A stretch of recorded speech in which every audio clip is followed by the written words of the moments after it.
I like that. I need to walk in humility. That said, I choose grace. I choose power. And I thought, my friend Edwene, the way she opens all her talks, and I'm going to use my own gender in this case, but my name is Shawn Moninger, and I am a man of great power. Do you believe that? You guys believe I'm someone of great power?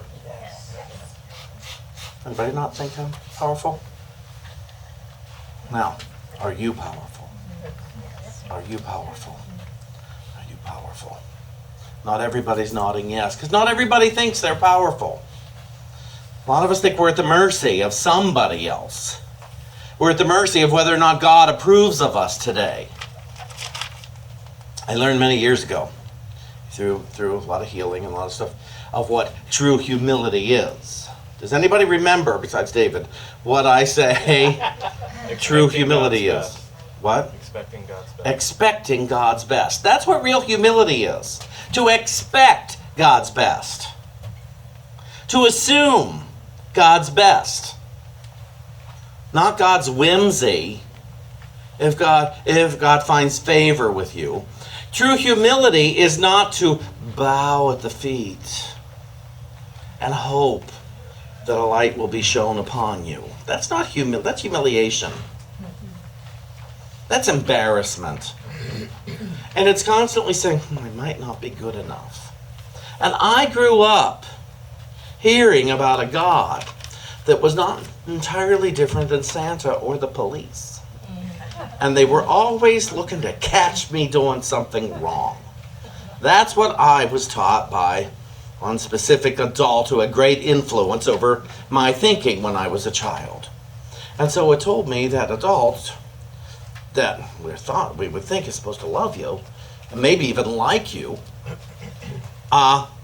would teach us about love. But you see, if that adult didn't know about love, if that adult wasn't aware that she was loved, how could she teach me about about love? If that adult had no idea that she was loved by a loving God, how could she ever teach her children about love? And that there is a kindness in the world. And so that's why I can understand. And I think I was 32 when I got, maybe 33 when I got it. Those people had no tools for raising children. I also understood at 33, I have no tools for raising children. And when I got that, it was easy. I could start the forgiveness process. And I could start to let them off the hook, those adults, one in particular, for not knowing what to do with me. For not, my brothers, they've dealt with it in their own way. I was told I would be set free if I could experience forgiveness around all this and embrace God. Embrace a loving God that loved me and could never not love me. And I thought, I can get on board with that. I can get on board with that when I heard this crazy woman rant about her day every night at midnight on West 46th Street in the smoking section of a healing group. And she would end it with, but I know God's will for me is to be happy, joyous, and free. So I'm going to keep coming back and I'm going to keep learning more about this. And I thought, God's will for me is to be happy, joyous, and free. I had no idea. No one ever said that in my house. I never heard that in the Christian church we went to when I was a child. Never heard that God's will for me was to be happy, joyous, and free. I was told to love God, and I was told that God loved me, and yet they still had hell. Made no sense. They didn't tell me that hell was a state of my mind. They told me that hell was a place I was going to go to if I weren't better behaved. No. What I heard was, it was a place I was going to go to if I weren't perfectly behaved. If I didn't have any flaws, then I might be worthy. And I was taught that there was a go-between. rather than a friend, rather than a teacher, rather than a way shower. I was taught there was a go-between that I had to worship. It makes no sense, and it's mean.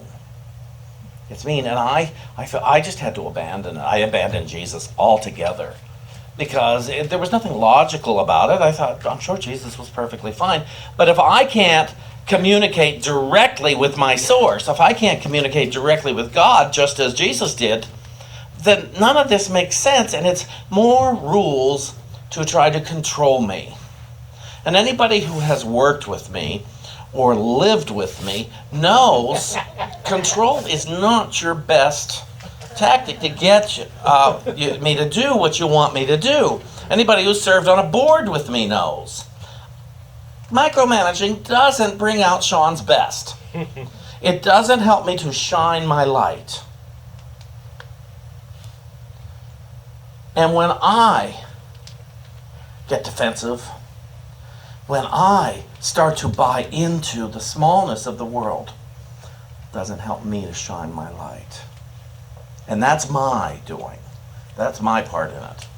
And so, to look at humility, well, wait a minute, I'm expecting God's best today. I'm expecting. And I should not have to apologize for expecting God's best. And neither should anybody here, no matter what anybody says. Because some people who are afraid to accept they're good, to admit that they are good with and can't not be, it's easier to diminish or try to diminish another person's light rather than letting their own come through. And we don't have to do it arrogantly, but sometimes it reads rather arrogant. And sometimes who's he to be so confident? When I knew I had this job many years ago, David couldn't figure it out. It didn't make any sense to him when I came home from my meeting with Andre and I said, oh, that job's mine. It took 3 more months before they hired me here. But I knew I had lunch with Andre on a Saturday at some diner that I do not know where it exists. It's somewhere in Westchester, I assume. But I couldn't tell you where that diner exists. Yes, you did, and you created it there for me to pull up and have a great lunch. And I came home and I said, oh, the job's mine. Actually, I knew the job was mine when the phone call came into Unity of New York looking for a licensed teacher to be the minister here. I knew. And he didn't want to squash my vision, but at the same time, he doesn't come from that background that knows. I just do. There's certain things I know. And when I go a little crazy is when people try to tell me, you better be careful, you could get hurt. In your knowing. You're a little too confident, Shawn. You think you know too much. He better take you down a peg. I've had more than one person in my life. He needs to be taken down a peg. He just gets everything he wants. Well, why shouldn't I? I only want good things. In my opinion. Don't you only want good things? My teachers told me I could have them. You know, if my good stuff benefits the whole world, shines light on the world. Now, I come from a 12-step program that says attraction rather than promotion. Well, if I have a great healing, somebody's going to say, how do you do that, Shawn? How do you do that? And I can tell them how I did it. And if I live a prosperous life and I don't steal and I don't lie to get it, then I think it's in perfect humility to say, I got it because I prayed. My teacher said, pray this way rather than this way and this way. And everything changed. Everything radically changed. And for anybody who doesn't believe they can do the same thing, it throws them. And they say, he's stealing, he's lying, he's doing something. And so you have to look at that and say, oh, wait a minute. How do I not be mad at the people who say that? And how do I continue to be the light of the world? I'm not saying I'm the light of the world, but I'm the light of the world. I'm the light of God at work. Remember, my friend Joy heard that in a class at Unity of New York many, many years ago when we both first started studying this stuff. And she heard the teacher say, you are the light of God at work. And she took that literally. And she was a word processor at Deutsche Bank downtown. And that night, she went to her office to be the light of God at work. She was the light of God at her workplace. She took it literally because she didn't like working there till that day. Now that she had a true function besides typing, she was thrilled to go to work every night, to be the light of God at work. Start thinking about that when you go to work tomorrow. I'm the light of God at work. It's my responsibility to be the light of God at work today. It's my responsibility. And that is full humility. It is never humble to say, I'm less than somebody else. I don't have that kind of talent. I used to think I couldn't sing. I can sing. I used to think, when I'd see Eric Butterworth and I'd see Edwin Gaines and even my first minister, Paul, how could I do that? And then I heard the voice say, you're not supposed to do that, Shawn. They're already doing that. You're supposed to do what you do. And so then it was safe, very safe for me to become a minister and do the ministry that I do. But I listened to the teachers that said, Shawn, you can have it all. You can have it all. And have a good time doing it. And prosper doing it. You can have a relationship. They didn't tell me the amount of work involved in a relationship. And I'm not criticizing him for this. Oh, I've been there too. I'm also in this relationship. And it's work. Because we're big people. And we have big thoughts. And he came into it having his idea of what a relationship was. And I came into it having my idea of what a relationship was. And we didn't want to sacrifice our thoughts of what it was supposed to be. So we began to compete. For many years we competed. Until finally, and he said, can we please go to therapy? And we did, and for 4 years now. And we're not competing at home now. It's wonderful. A couple of times I was going to walk out. And I said, that will not help my relationship. And I wanted to help my relationship. That this was more important to me than being angry or being right. And in church, people come to church. And they've all got their ideas of what church is. And what it's supposed to be. And what the minister is supposed to be. And what the board is supposed to be. And what the music is supposed to be. And what the sexuality of everyone in church is supposed to be. And what the money in the church is supposed to be. And then you come to a unity church of all things. And nothing's what you thought it was supposed to be. But if you pay attention, you start, oh, this isn't bad. This really isn't bad. The foundation message is, I am good, I am loved and cannot be loved. And there is so much more to life than what I have imagined. And no matter how big any of us have come in here with, we've discovered, oh, I got bigger. And every now and then I'll come across somebody who says, I'm as big as I want to be, Shawn, and I'm not getting any bigger. Don't try to make me bigger, Shawn. Years ago I learned with retreats. No one has ever asked me to take them to the brink of their discomfort zone.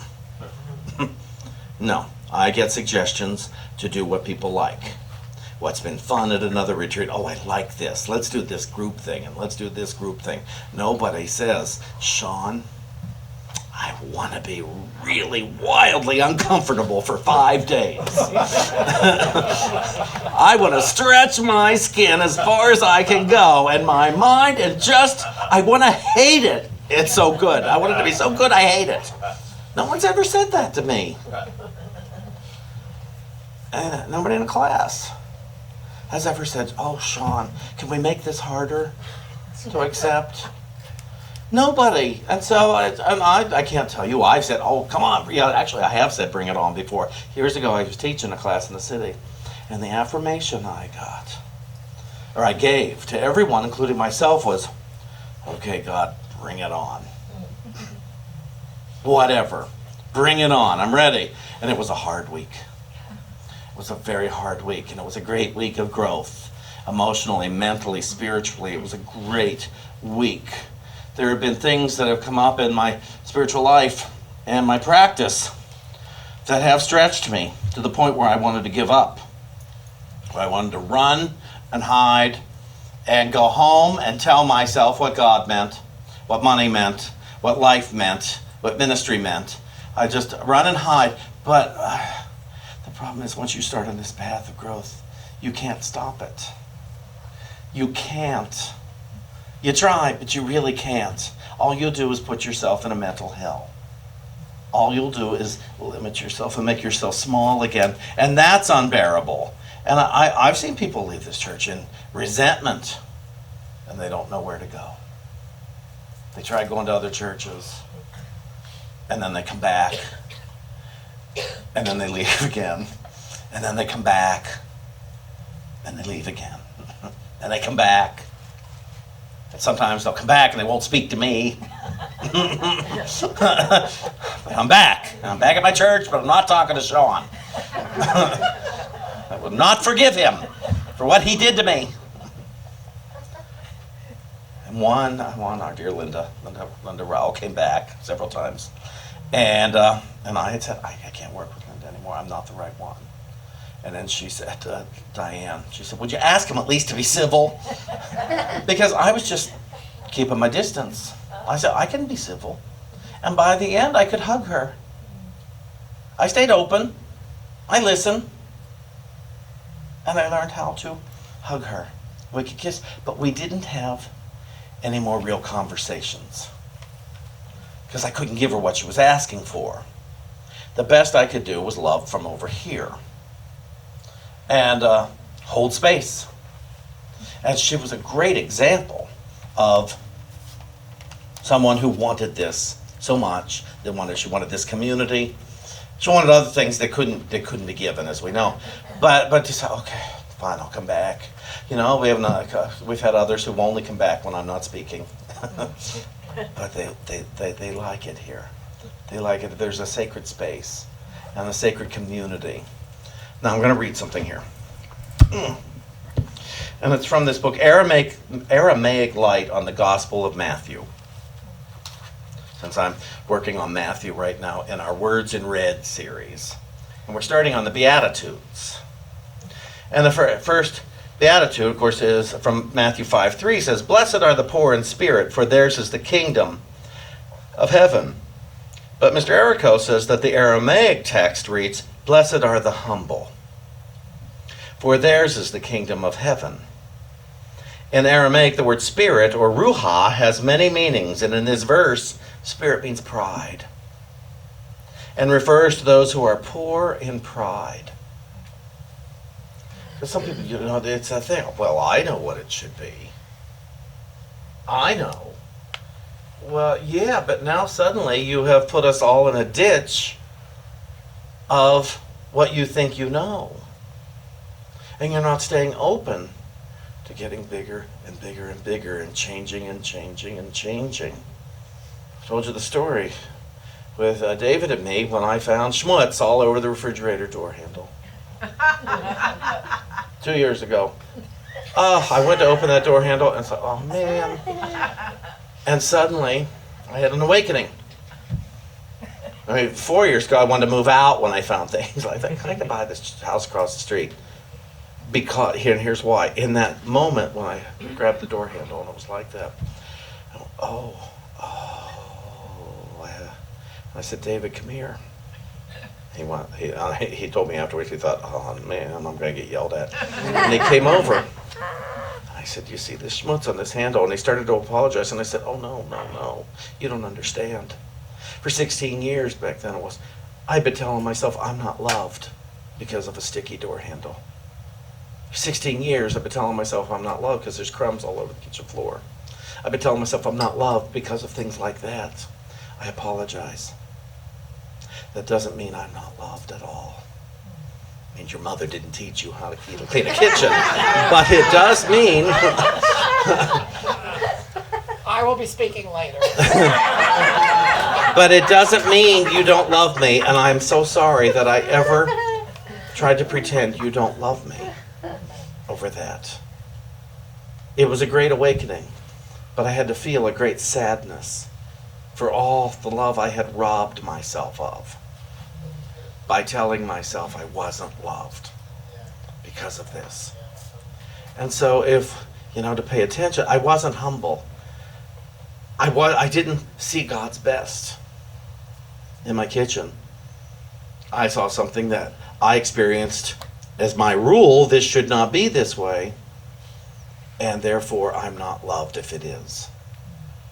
The humility is, I am loved. The humility is, I am loved. God is present. And God is present in me now. God is present in David now. Both Matthew and Mark tell us that Jesus went throughout all of Galilee proclaiming that God's kingdom was at hand. I missed a part, excuse me. Spirit means pride and refers to those who are poor in pride. It also refers to the humble, the unassuming, and those who are free from racial pride and prejudice. Jesus usually addressed his message to the poor, oppressed, and underprivileged people. Commonly, the pious poor were those who surrendered to God and were awaiting God's reign on earth. Jesus taught that God's reign was present. And despite the fact that Rome, a Gentile power, was ruling in Palestine, in this verse, Jesus further declared that the kingdom of heaven belongs to the humble. Well, certainly it does. The kingdom of heaven has to belong to those who expect God's best. Not God's wrath. God's best. God's light. God's abundance. God's power and presence. And that it's not separate from any one of us, but it lives in us as divine life, as divine love, as divine thinking, as divine power, as divine knowledge. Every one of us knows with a capital K. We know, and so when we begin to start telling ourselves, but I don't know, and you say, but I do know, and then you may have to go talk to someone who you think really does know, and you have a chat, and suddenly the divine spark awakens. Of course I know. I've seen it happen too many times for me and others, so I know it's possible. So the Semites were proud of their ancestry and social standing. Those who were rich and belonged to nobility were reluctant to serve under others. Some people in the Near East, although poor and uncultured, were highly respected and honored because of their ancestry. These people were exempt from particular levies and burdens that others had to bear. Certain Near Easterners would rather starve than do any manual labor because their ancestors were never employed in that type of work. This kind of pride frequently reduced them to poverty and destitution. The Jews were proud that they were Abraham's children. Abraham was the founder of their race and a servant of the living God. The people of Israel believed that Yahweh, their God, was the creator of the universe, and that the gods of the other nations were not gods. Therefore, when their enemies defeated them and took them captive, they often despised their conquerors. According to Jesus' teachings, God's kingdom was now arriving at the poor in pride, the humble, would participate in this heavenly reign. This kingdom belonged to them, but those who were holding to false pride would keep themselves from participating in God's dawning kingdom. Blessed are those who have no racial prejudice and are accepting of others. Jesus knew that before his nation could find peace, it would have to learn to be meek and unassuming. The people had to be humble and tolerant before they could expect tolerance from their foreign rulers. So Matthew's gospel uses the expression kingdom of heaven. The other two use the kingdom of God. Matthew uses the word heaven euphemistically. So, we are called blessed to be humble. We are blessed to expect God's best. We are blessed when we are free from our prejudices. It's not just racial. Many of us are prejudiced over the sky and the ground. Many of us are prejudiced over so many words. Oh, I don't like that word. Don't use that word. I'm uncomfortable when I hear that word. Many of us are prejudice over expression, some of abundance and some of lack. Cancel, cancel, cancel. Don't say that. Our prejudices run deep and they run foolish. We hate the people who seem to have something over us. And some of us hate the people that we feel responsible to take care of, but we don't want to take care of. We have prejudice because of skin color. We have prejudice because of ancestry. We have pride because of skin color. We have pride because of, but our pride is our prejudice as well. Our prejudice come in, we don't like what's different. And the problem is we're the ones who declare what's different. We declare it's different because it looks different rather than looking inside and saying, oh, I'm God's beloved child, so are you. We're not different. We are brother, we are sister, we are one. My humility comes in knowing it. That I don't need you to be different for me to feel more than or less than. I don't need to label you. I will, but I'm going to keep trying not to. In my limited thinking, I will keep labeling everyone until I don't anymore. In your limited thinking, you will keep labeling me and the one on your left and the one on your right, based on how they express themselves, based on what tone of voice they use, based on what you think their background is. I've had people say, Shawn, you've never struggled. And I say, you have no idea what you're talking about. And I've looked at others and thought, oh, they never struggled. And it means I have no idea what I'm talking about. Oh, she's always had it so easy. What's my relationship with this being today? It's fun. I see our Carlos, our friend Carlos, who had a big accident this week. Let's hold him in light. He had a big car accident last Sunday. He's already out of the hospital. You know, Carlos just, I don't know how many lives he has left, because he seems to have so many. But for years, I had Carlos Anderson, who has spoken for us before. He's co-hosted retreats and lives up in Massachusetts. He hit up black ice last Sunday. And you know, Carlos, I admire him in so many ways, but I have to laugh over the years, especially in New York and churches. The man will get up and tell you, I drink, I smoke, I get into bar fights, I threaten this one, and people say, oh, he has touched the hand of God. He will tell you every awful thing about himself. Oh, Carlos, may I touch the hem of your garment? Isn't he amazing? Well, he is amazing because he's a beloved child of God. And he's willing to be an optimist about a lot of things until the days he isn't. In a bar fight. No, thank you, God, I want to punch you in the face. No, he's not doing that in that moment. But he'll come to a retreat or on a Sunday morning and share the wisdom of it. We've all been touched by God, if only we would all admit it.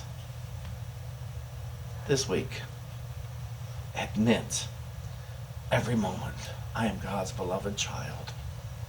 I am worthy of the entire kingdom. We all have different visions of the kingdom. Go ahead and experience your vision if it doesn't hurt anyone else. If it doesn't rob anyone of their dignity or their physical well-being, go ahead. As you experience your God self, you will only inspire everybody else to be their God selves. Yay for all of us.